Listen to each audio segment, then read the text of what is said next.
Chào mừng các bạn đã đến với clip giới thiệu về các sản phẩm đồ chơi của Tokyo VN Media Team. Hôm nay tạm gác lại về các sản phẩm của Super Sentai Kamen Rider. Sản phẩm mà mình muốn giới thiệu với các bạn ngày hôm nay chính là Setfit 66 Action Dash Mega Man số 2 và Super Mini Bla Ride Armor.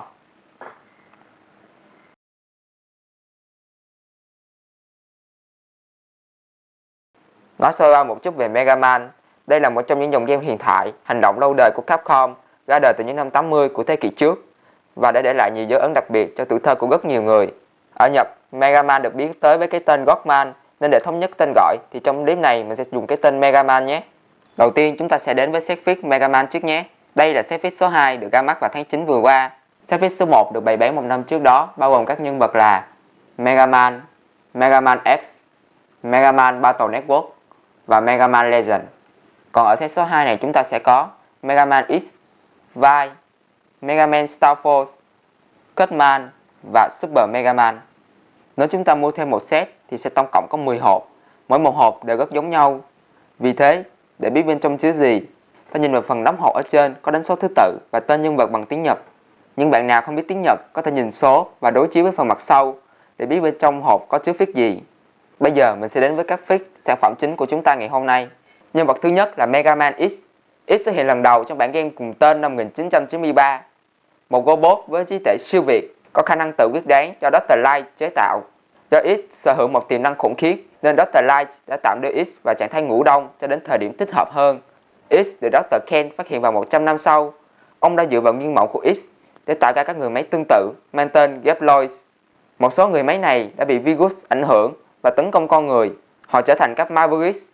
Để ngăn chặn lực lượng này, X đã gia nhập lực lượng Mavericks Hunter nhằm chống lại và bảo vệ sự bình yên cho con người. Đi kèm với fix của X là hai bàn tay và một cánh tay thứ hai để thay thế cho tay súng. X đã xuất hiện ở set 1, tuy nhiên ở set 1, tay Buster của X lại là tay bên phải, trong khi ở set 2 lại ngược lại. Còn vai của X ở set 1 cũng to hơn so với X ở set 2. Theo như mình thấy thì X ở set 1 thì là giống với phiên bản game Super Smash Bros. Cho Wii U và hệ 3DS. Nhân vật tiếp theo là Vi, cũng xuất hiện trong bản game 1993. Vi từng là một chiến binh tinh nhuệ, là một Mavericks Hunter mạnh mẽ, đầy kinh nghiệm. Tuy nhiên, với tính cách ương ngạnh, chống lệnh cấp trên, hành động độc lập, Vi đã bị tạm giữ cho tới khi Sigma, thủ lĩnh của các Mavericks, giải thoát. Vi đã ngã về phe của Sigma và chống lại những người đồng đội cũ của mình. Vi đã nhiều lần gây khó khăn cho X với sức mạnh áp đảo. Đi kèm với fix của Vi là hai bàn tay lái và một cốc nước để thể hiện một cảnh quen thuộc trong game. Ở fix này ta có thể thấy các chi tiết màu gold được sơn rất đẹp, phần băng đạn được làm khá chi tiết. Nhân vật tiếp theo là Mega Man Star Force, xuất hiện lần đầu trong tựa game cùng tên năm 2006. Mega Man Star Force là hình mẫu mới nhất của Mega Man trong thế kỷ 21. Mega Man Star Force là sự kết hợp của cậu bé Zeo Stella với sinh vật hành tinh SM Omega 6. Zeo đã gặp Omega 6 sau khi ông cướp chiếc chìa khóa Andromeda để ngăn chặn vua hành tinh FM xâm lược trái đất. Đi kèm với fix là một bàn tay mở và một thanh kiếm. Để gắn thanh kiếm này vào, các bạn cần tháo một trong hai cánh tay ra. Tiếp theo là Cutman, xuất hiện lần đầu trong bản game Mega Man đầu tiên năm 1987. Cutman là robot phản diện do Dr. Wily chế tạo để giúp thống trị thế giới. Đây là một trong những boss đầu tiên của series game Mega Man. Ở fix này, ta có thể tách phần cây kéo trên đầu Cutman để sử dụng làm vũ khí như trong game. Đi kèm Cutman là một nhân vật quen thuộc của dòng game Mega Man, Met. Met làm bằng nhựa clear, nhìn khá nhỏ nhắn và dễ thương. Bên cạnh đó, chúng ta còn có hai bàn tay thay thế. Nhân vật cuối cùng của chúng ta là Super Mega Man, xuất hiện lần đầu trong Mega Man 7 năm 1995. Đây là một dạng power up cho Mega Man sau khi kiếm được các mảnh ghép của 4 màn trong trò chơi. Bộ giáp này mang lại cho Mega Man sức tấn công đáng kể, khả năng bay nhảy linh hoạt và có được tay Rocket Booster phát ra cú đấm tấn công đối thủ. Đi kèm với fix là effect thể hiện cú đấm Rocket trong game, nhìn khá là ngầu. Ở 5 fix này vì các khớp giống nhau nên mình sẽ lấy mẫu Mega Man X để thể hiện biên độ cử động cho các bạn xem nhé. Phần đầu có thể xoay thoải mái, ngửa lên và gập xuống được. Phần ngực có thể xoay, di chuyển linh hoạt. Phần tay có thể vươn ra, xoay và gập được 90 độ. Phần chân có thể đá lên, co lại và duỗi ra. Tuy nhiên sẽ không được linh hoạt như ở phần tay bàn chân cũng có khớp. Tuy nhỏ nhưng có vỏ, các bạn vẫn có thể tạo ra rất nhiều tư thế action như trong các bản game mình đã từng chơi.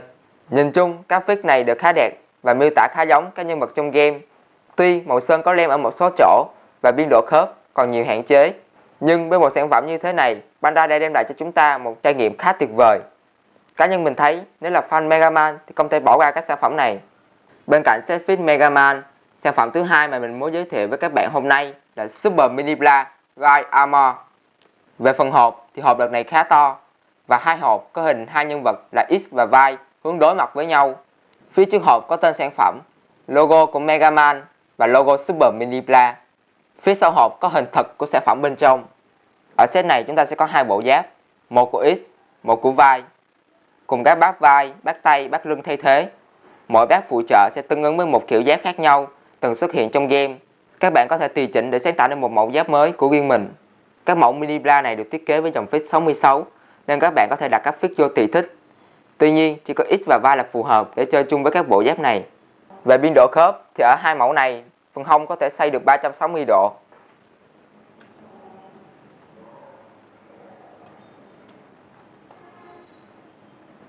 Phần tay có biên độ khá linh hoạt.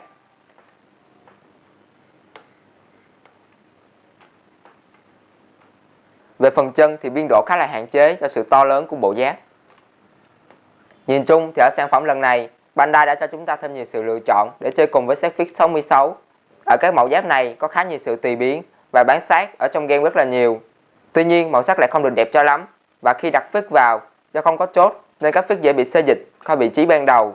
Cá nhân mình thấy thì Super Mini Blast Ride Armor khá là hay và đây là sản phẩm Mini Blast đầu tiên có khả năng chơi với các dòng khác. Cả hai mẫu sản phẩm ngày hôm nay nhìn chung đều đem lại khá nhiều sự hài lòng, đặc biệt là cho các bạn fan Mega Man. Tuy còn một số hạn chế về khớp và màu sắc nhưng sản phẩm vẫn xứng đáng với món tiền bỏ ra. Bandai đã khá độc đáo cho ra đời hai sản phẩm từ hai dòng khác nhau có khả năng tương tác với nhau. Hai sản phẩm này ra đời nhằm giúp quảng bá cho sự kiện kỷ niệm 30 năm dòng game Mega Man và tựa game Mega Man 11 vừa mới ra mắt. Đối với các fan lâu năm của Mega Man thì đây quả thực là một món quà khi các hình ảnh game ngày xưa để được tái hiện lại dưới dạng các sản phẩm đồ chơi. Và đó là những gì mình muốn giới thiệu với các bạn về sản phẩm kỳ này. Hy vọng qua clip các bạn có thể biết thêm nhiều thông tin bổ ích về Mega Man. Nếu các bạn thấy hay thì hãy like và subscribe cho nhóm nhé. Xin chào và hẹn gặp lại các bạn trong các sản phẩm tiếp theo của nhóm.